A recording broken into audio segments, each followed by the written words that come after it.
नमस्ते बच्चों, मैं आनंद श्रीवास्तव एक बार फिर से डाउटनेट के इस चैनल पे, डाउटनेट का ये एकेडमी चैनल जो आपको छोटे छोटे टॉपिक को एक बार में हाफ एन आवर में 45 मिनट्स में 1 घंटे में उस पूरे टॉपिक का रिवीजन कराता है। उस पे जो प्रीवियस ईयर्स के क्वेश्चंस हैं उनको सॉल्व कराता है। तो आज मैं ऐसे ही मॉडर्न फिजिक्स का एक बहुत ही इंपॉर्टेंट टॉपिक लेके आया हूँ जो है रेडियो एक्टिविटी। ठीक है ना। तो आज मैं आपको रेडियो एक्टिविटी के बारे में पहले ब्रीफ में थोड़ा सा बता के और फिर उस पर बेस्ड प्रीवियस ईयर्स के क्वेश्चंस कराऊंगा। ठीक है ना। तो रेडियो एक्टिविटी का जो कॉन्सेप्ट है, रेडियो एक्टिविटी बेसिकली बेटा जो अनस्टेबल न्यूक्लियाई है उनमें से स्पॉन्टेनियस एमिशन होता है जिनसे वो स्टेबिलिटी की ओर मूव करते हैं। वो अनस्टेबल न्यूक्लियाई किस में कन्वर्ट हो जाता है बेटा? स्टेबल न्यूक्लियाई में। तो जिन पार्टिकल्स को या जिन रेडिएशन को वो एमिट करते हैं वो होते हैं अल्फा, बीटा और गामा। तो अल्फा, बीटा और गामा के एमिशन जो स्पॉन्टेनियस, जो अपने आप एमिशन होता है रेडियो एक्टिव अनस्टेबल न्यूक्लियाई से, उस प्रॉपर्टी को हम क्या बोलते हैं बेटा? Radio activity. और ऐसे जो अनस्टेबल न्यूक्लियाई है उनको हम बोलते हैं रेडियो एक्टिव, या उन एलिमेंट को हम क्या बोलते हैं? Radio active element. ठीक है ना। तो इस अल्फा, बीटा और गामा के बारे में मैं बता दूं कि मान लो जैसे कोई, अगर मैं अल्फा की बात करूं सबसे पहले अल्फा की, तो मान लो कोई एक अनस्टेबल न्यूक्लियाई X है। ठीक है ना। उसका एटॉमिक नंबर Z और मास नंबर A है और उसमें से अल्फा पार्टिकल निकल गया। तो अल्फा का मतलब it is equivalent to helium nuclei. उसका एटॉमिक नंबर 2 और मास नंबर कितना होता है? 4। तो जो Y बना उसका मास नंबर 4 से कम हो जाएगा और एटॉमिक नंबर कितने से कम हो जाएगा बेटा? 2 से। ठीक है ना। अगर हम बीटा की बात करें, अब मान लो अगेन कोई एक अनस्टेबल न्यूक्लियाई X है, ये atomic number Z, mass number A, इसमें से मान लो बीटा निकला। अब बीटा दो तरह का होता है, एक बीटा नेगेटिव और एक क्या है बेटा? पॉजिटिव। अगर मैं बीटा नेगेटिव की बात करूं तो बीटा नेगेटिव बेसिकली क्या होता है? इलेक्ट्रॉन, न्यूक्लियाई का अंदर का न्यूट्रॉन प्रोटॉन और इलेक्ट्रॉन में टूटता है, प्रोटॉन रह जाता है और इलेक्ट्रॉन बाहर आता है। तो जब ये इलेक्ट्रॉन निकला तो चार्ज -1 निकला। इसका मतलब कि अब ये क्या हो जाएगा? Z+1, क्योंकि यहां पे आप -1 लिखोगे तो -1 Z+1 ऐड करोगे तो क्या हो जाएगा? Z। मास नंबर पे कोई फर्क नहीं पड़ेगा। अब इस रिएक्शन में एक और बहुत स्मॉल पार्टिकल एमिट होता है और सब एटॉमिक पार्टिकल, उसको बोलते हैं एंटी न्यूट्रिनो। ये क्या कहलाता है बेटा? Anti neutrino. इसके पास चार्ज नहीं होता, मास नंबर नहीं होता, इसका मास नेग्लिजिबल होता है, बहुत स्मॉल होता है। इसके पास सिर्फ क्या होता है? स्पिन। इस प्रोसेस में जब बीटा निकलता है तो ये क्या होता है बेटा? Anti neutrino. Anti neutrino. ठीक है ना, ध्यान रखना, न्यूट्रिनो। ठीक है। फिर अगर बीटा पॉजिटिव की बात करें, जो कि कम ये रिएक्शन होती है, लेकिन अगर इनकेस बीटा पॉजिटिव मतलब पॉजिट्रॉन, अगेन मास नंबर पे कोई फर्क नहीं पड़ेगा, एटॉमिक नंबर 1 से क्या हो जाएगा बेटा? सब्ट्रैक्ट हो जाएगा। इस प्रोसेस में जो निकलता है वो क्या होता है? न्यूट्रिनो। न्यूट्रिनो और एंटी न्यूट्रिनो में सिर्फ स्पिन के डायरेक्शन का फर्क होता है। ठीक है ना। ये अल्फा हो गया, ये बीटा हो गया। जब क्वेश्चन में कुछ नहीं दिया होता है तो बाय डिफॉल्ट हम क्या मान के चलते हैं? Beta negative. अब अगर कोई ऐसा न्यूक्लियाई है अनस्टेबल जिसके अंदर एनर्जी बहुत ज्यादा है, तो वो स्टेबल होने के लिए अपने अंदर से क्या निकालती है? एनर्जी। एनर्जी मतलब क्या बेटा? गामा। तो gamma it is the part of EM spectrum. इसके पास ढेर सारी एनर्जी होती है। तो ये अनस्टेबल न्यूक्लियाई किस में कन्वर्ट हो जाता है बेटा? स्टेबल में। इस प्रोसेस को, जो ये एमिशन होता है, उसी को हम क्या बोलते हैं? Radio activity. ठीक है ना। अब इस रेडियो एक्टिविटी के जो लॉ होते हैं वो मैं आपको बताता हूं। लॉ ऑफ रेडियो एक्टिविटी क्या मैं बता रहा हूं आपको? Law of radio activity. ध्यान सुनना, लॉ ऑफ रेडियो एक्टिविटी क्या है बेटा? लॉ ऑफ रेडियो एक्टिविटी ये कहता है कि जो डिके रेट है dN/dt, इसको बोलते हैं डिके रेट। dt टाइम में dN नंबर का एटम्स या न्यूक्लियाई अगर डिके हो गया तो it is directly proportional to the number of nuclei और एटम्स जो प्रेजेंट है उस समय, जो इसमें प्रेजेंट है। तो इसको अगर आप इक्वेट करोगे तो ये आ जाता है dN/dt is equal to minus lambda N. Lambda को क्या बोलते हैं? Decay constant. लैम्डा को क्या बोलते हैं बेटा? Decay constant. इसी को हम जब इंटीग्रेट से मैथमेटिक्स से सॉल्व करते हैं तो हमारे पास जो रिलेशन आता है वो आता है N t is equal to n not e की power minus lambda t. N t is equal to n not e की power minus lambda t. N not क्या है? इनिशियल नंबर ऑफ एटम्स और न्यूक्लियाई। टी टाइम के बाद जो बचा हुआ रिमेनिंग, एन टी यहां पे क्या है बेटा? बचा हुआ रिमेनिंग नंबर ऑफ एटम्स और न्यूक्लियाई। लैम्डा क्या है बेटा? Decay constant. इससे हमें पता चल गया कि कैसे डिके हो रहा है बेटा? एक्सपोनेंशियली डिके हो रहा है। अब इसमें दो मेन टाइम हम कैलकुलेट करते हैं। एक कहलाता है हाफ लाइफ पीरियड। क्या होता है बेटा? हाफ लाइफ पीरियड, जिसको हम कहते हैं टी हाफ। ये वो टाइम है जिसमें रेडियो एक्टिव सैंपल अपनी ओरिजिनल वैल्यू का कितना हो जाता है? हाफ। अपनी ओरिजिनल वैल्यू का हाफ हो गया। तो ये जो हाफ लाइफ पीरियड है, इसमें जब हम एन टी की जगह एन नॉट बाई टू रख के सॉल्व करते हैं तो ये आता है 0.693 अपॉन डिके कांस्टेंट लैम्डा। ये रिलेशन है हाफ लाइफ पीरियड और किसका बेटा? डिके कांस्टेंट के बीच में। ऐसे ही एक और टाइम होता है, उसको हम बोलते हैं मीन या एवरेज लाइफ। ये वो टाइम है जिसमें कोई रेडियो एक्टिव सैंपल अपनी ओरिजिनल वैल्यू का कितना हो जाता है? 1/e। जैसे यहाँ 1/2, यहाँ 1/e। या कह दो कि किसी सैंपल में जितने भी न्यूक्लियाई हैं सबकी लाइफ को जोड़ दो और number, total number of nuclei से क्या कर दो? डिवाइड कर दो। तो वो जो वैल्यू आती है, इसका सिंबल टाउ होता है। ये 1 अपॉन लैम्डा आता है, reciprocal of what? Decay constant. ये रिलेशंस आपको याद रखने होंगे। अब एक रिलेशन मैं बता रहा हूं आपको जो न्यूमेरिकल में बहुत काम आएगा आपका, कि जैसे एक हाफ लाइफ में हाफ हुआ, दो हाफ लाइफ में 1/4, 3 हाफ लाइफ में 1/8। इसका मतलब अगर n हाफ लाइफ के बाद हम पूछे कि कितना फ्रैक्शन बचा हुआ है, N T upon N not क्या है? फ्रैक्शन जो बचा हुआ है, ये हाफ की पावर में आएगा। तो यहां हाफ की पावर n। एन ऑब्वियसली क्या हो गया? Number of half lifes. क्या हो गया बेटा? Number of half lifes. Number of half lifes. इसका मतलब ये होता है कि अगर जो टोटल टाइम है वो हाफ लाइफ के कितने मल्टीपल में है। मान लो हाफ लाइफ 1 घंटा है तो 10 घंटे में नंबर ऑफ हाफ लाइफ्स कितने हो जाएंगे? 10। तो टी जो भी टाइम गिवन है डिवाइडेड बाय क्या बेटा? Half life period. वो यहां पे हम रख देंगे तो हमारी प्रॉब्लम बहुत इजीली सॉल्व हो जाएगी। ठीक है ना? अच्छा, अब रेडियो एक्टिविटी क्या होती है? रेडियो एक्टिविटी को अगर कैलकुलेट करना है तो डिके रेट को ही हम क्या बोलते हैं बेटा? Radio activity. मतलब कोई सैंपल कितना एक्टिव है उसी को एक्टिविटी भी बोलते हैं या रेडियो एक्टिविटी बोलते हैं। कोई कोई ए से सिंबल डिनोट करता है, कोई कोई आर से। एक्टिविटी और रेडियो एक्टिविटी। ऑब्वियसली ये चीज क्या हो गई बेटा? dN/dt। इसका मतलब कि इसको हम किसके इक्वल लिख सकते हैं? Lambda into N. तो एक्टिविटी का जो फॉर्मूला आ गया ये क्या हो गया बेटा? Lambda into N. N number of atoms और न्यूक्लियाई जो बचा हुआ है, लैम्डा क्या हो गया बेटा? Decay constant. इससे देखो दिख ही रहा है एक्टिविटी एन के डायरेक्टली प्रोपोर्शनल है। यानी एक्टिविटी में वो सारे फॉर्मूले लगेंगे जो हमने नंबर ऑफ एटम्स और न्यूक्लियाई के लिए अप्लाई किया, यानी A2।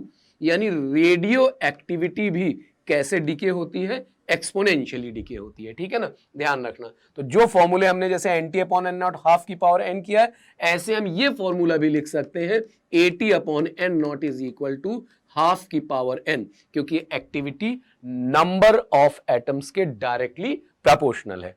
एक्टिविटी की आपको यूनिट जानना जरूरी है। SI यूनिट अगर हम एक्टिविटी की बात करें तो जो SI यूनिट है ये DPS, डिसइंटीग्रेशन पर सेकेंड।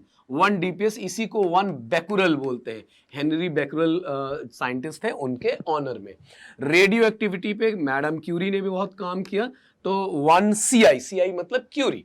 1 क्यूरी बेसिकली होता है 3.7 इंटू 10 की पावर 10 क्या बेटा? बेकुरल। रदरफोर्ड के नाम से भी ये यूनिट रेडियो एक्टिविटी की होती है। 1 रदरफोर्ड होता है 10 की पावर 6 बेकुरल के। ठीक है बेटा? तो ये यूनिट है SI यूनिट बेकुरल या डिसइंटीग्रेशन पर सेकेंड है। ठीक है ना? ध्यान रखना। रेडियो एक्टिविटी का डिके मैंने बताया कैसा होता है? एक्सपोनेंशियली। यानी अगर हम रेडियो एक्टिव सैंपल के डिके होने का ग्राफ ड्रॉ करें तो T0 पे N नॉट है और ये ऐसे डिके होता जाएगा, ठीक है ना। इनफाइनाइट टाइम लगेगा थ्योरेटिकली उसको कंप्लीट डिके होने के लिए। तो ये मैंने आपको ब्रीफ में पूरी रेडियो एक्टिविटी की 10 मिनट में आपको थ्योरी कॉन्सेप्ट बता दिया। अब आप देखोगे इतने ही कॉन्सेप्ट से प्रीवियस ईयर में जितने भी क्वेश्चंस आए सब आप इजीली सॉल्व कर लोगे। देखो ये 2019 मेंस में आया हुआ है।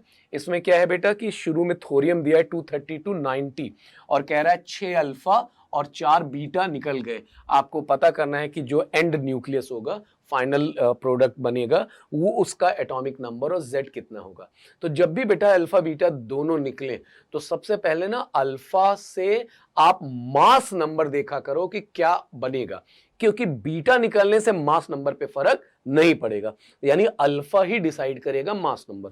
6 अल्फा है, एक अल्फा निकलने से कितना मास नंबर कम हो जाता है 4, तो 6 अल्फा निकलने से कितना कम हो जाएगा 24, 24, यानी ये वाला जो A है, ये A बेसिकली कितना था पहले 232, उसमें से कितना घटा दे बेटा 24, यानी ये कितना हो जाएगा 208। यानी एक बात तो पक्की हो गई कि A 208 हो गया, यानी B और D तो होंगे नहीं। अब या तो A होगा या क्या होगा C, उसको कैलकुलेट करते हैं। कैसे कैलकुलेट करेंगे, 6 अल्फा निकला, 6 अल्फा निकला तो Z कितने से घट जाएगा बेटा, Z डिक्रीजेस बाय कितना बेटा 12, 12 से घट जाएगा, 6 दूना 12। और 4 बीटा नेगेटिव निकला, 4 बीटा नेगेटिव निकला यानी Z बढ़ जाएगा, एक बीटा निकलने से Z एक बढ़ता है, तो 4 बीटा निकलने से कितने से बढ़ जाएगा बेटा 4, 12 घटा 4 बढ़ा, यानी नेट कितना हो जाएगा Z डिक्रीजेस बाय 8। Z कितने से डिक्रीज हो गया, Z नेट डिक्रीजेस बाय 8, 8 घट गया। पहले Z देखो कितना था 90, 8 घट गया यानी कितना हो जाएगा 82, यानी A 208 और Z कितना बेटा 82। तो देखते ही आपका आंसर हो जाएगा हार्डली 20-30 सेकंड में, ठीक है ना।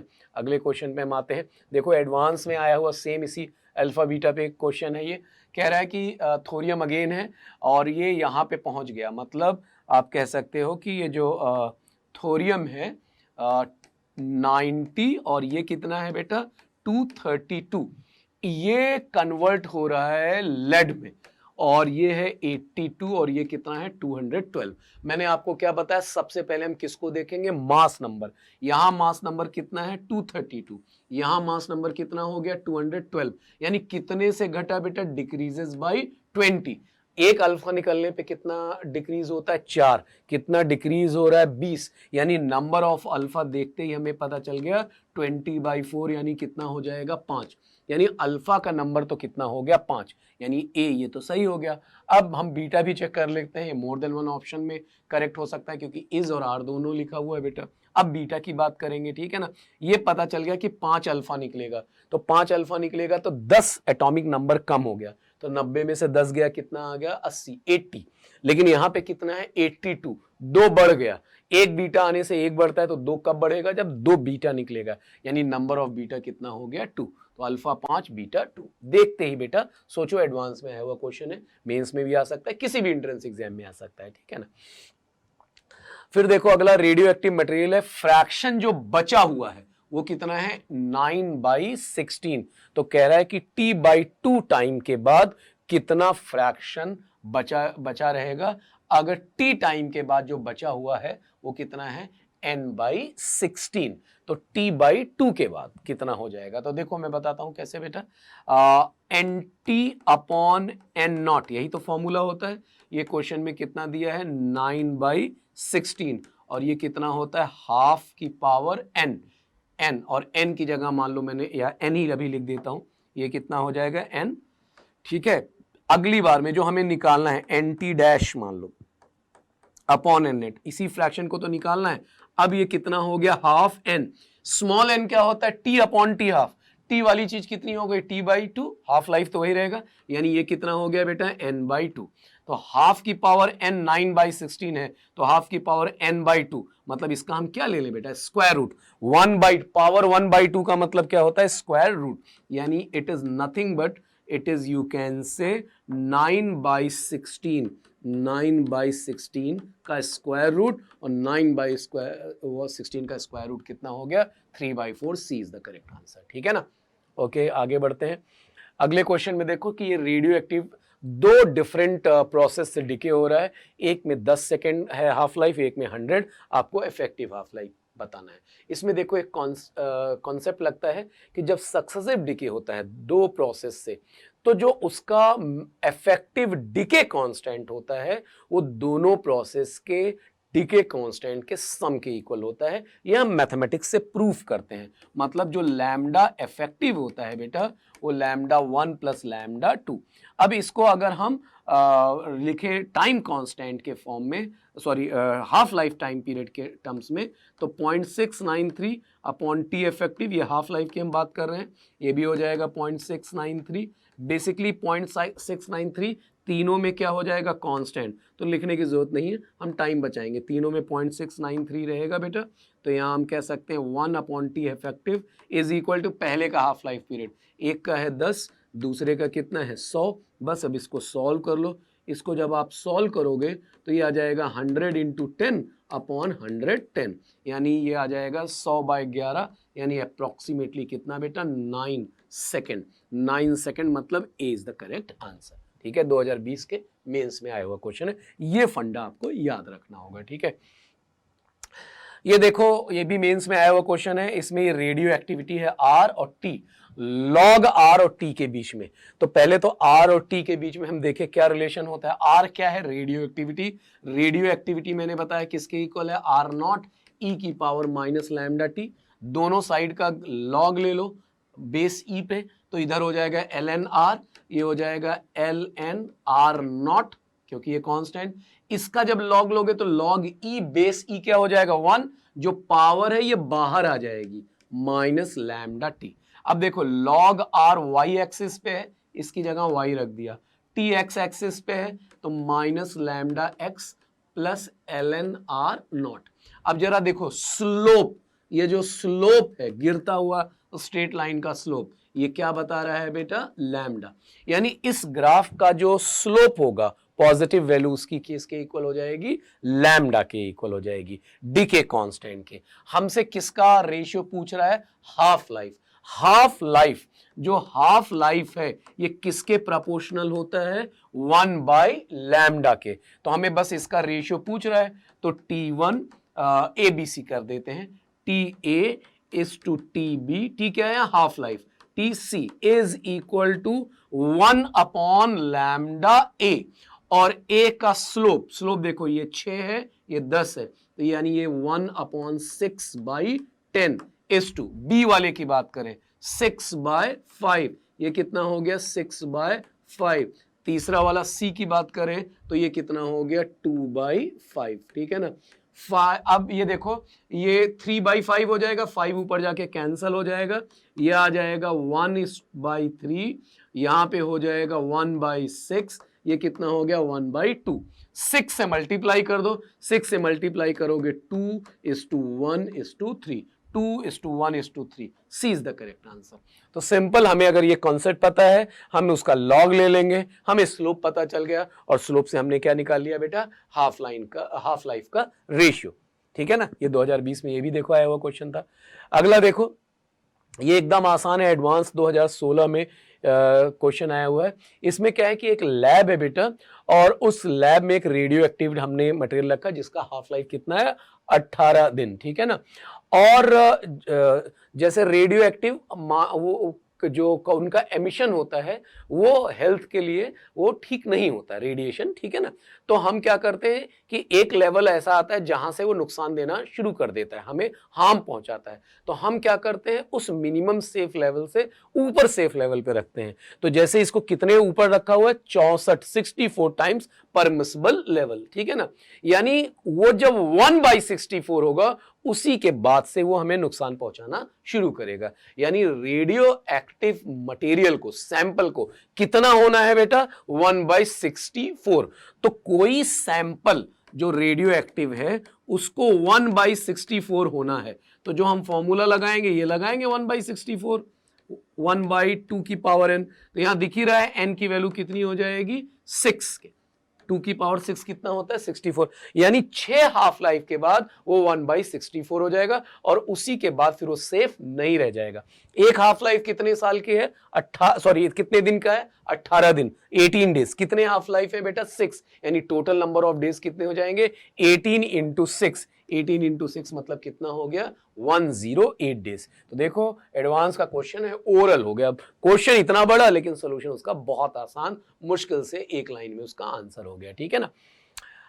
अगले क्वेश्चन में देखो, इसमें क्या है, एक्टिविटी हमें पता करनी है, हमें एक्टिविटी दिया है, कितनी है एक्टिविटी 10 की पावर 10 डीपीएस डिसइंटीग्रेशन पर सेकेंड।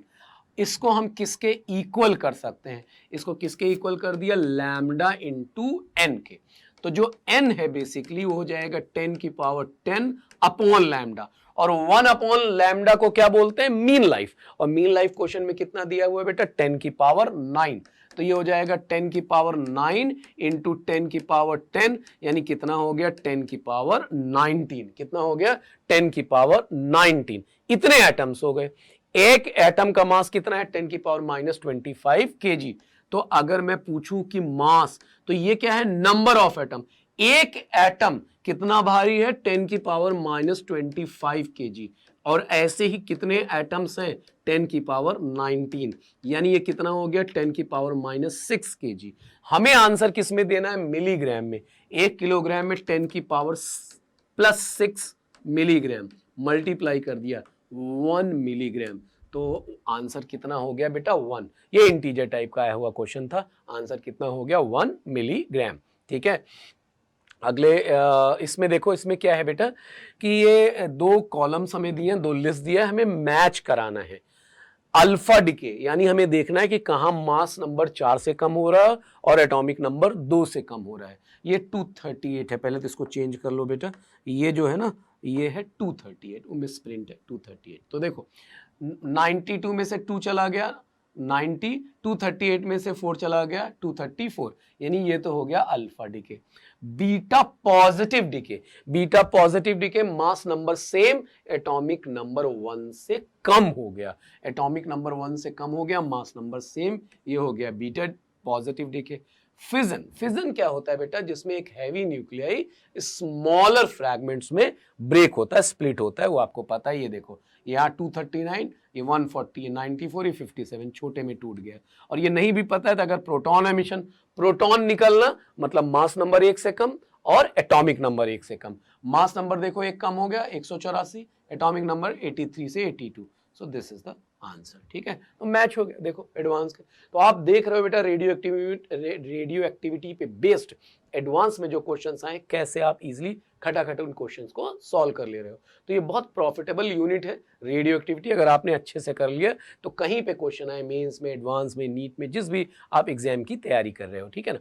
इस क्वेश्चन के थ्रू मुझे एक चीज और बतानी थी कि अगर आपसे टर्म ये यूज करे प्रोबेबिलिटी, प्रोबेबिलिटी बचे रहने की, अगर आपसे कहे कि प्रोबेबिलिटी बचे रहने की बेटा, ठीक है ना, प्रोबेबिलिटी बचे रहने की, ठीक है ना, प्रोबेबिलिटी, ठीक है, किस चीज की बेटा, रिमेनिंग की, बचे रहने की प्रोबेबिलिटी, ठीक है ना, तो वो होता है NT अपॉन N0, क्योंकि यही रिमेनिंग फ्रैक्शन होता है।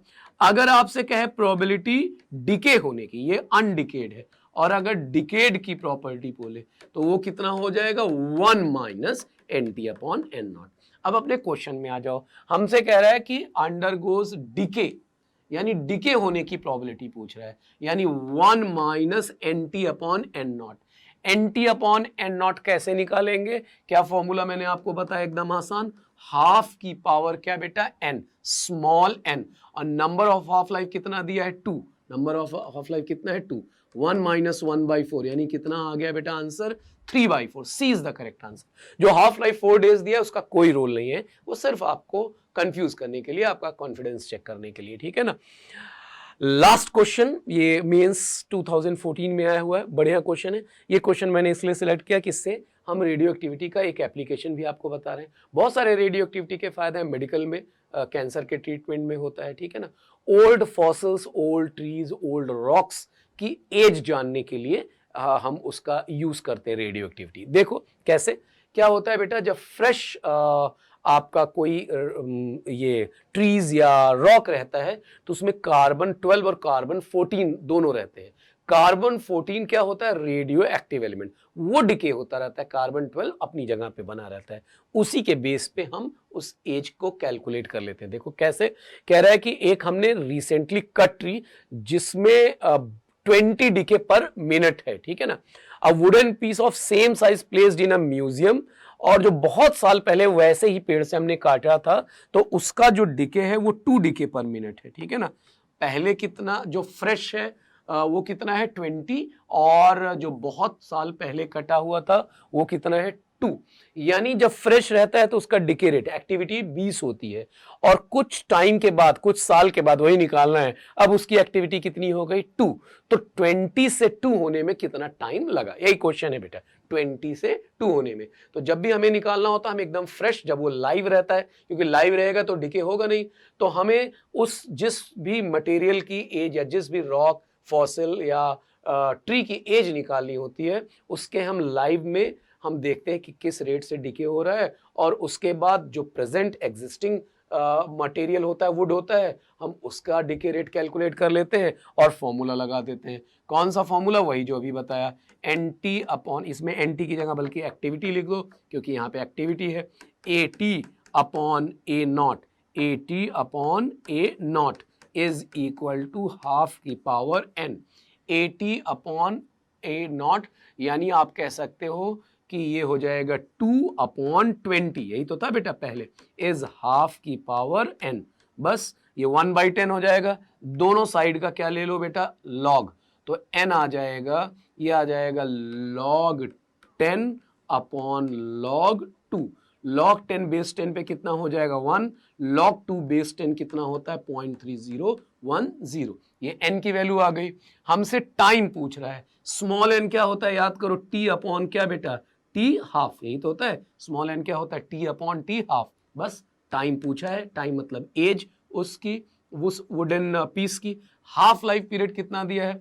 5730 अपॉन 0.3010। सॉल्व करोगे, दिख ही रहा है बेटा ऊपर 57 नीचे 3, 57 डिवाइडेड बाई 3, 19,000 समथिंग आएगा। C is the correct answer, 19039 years.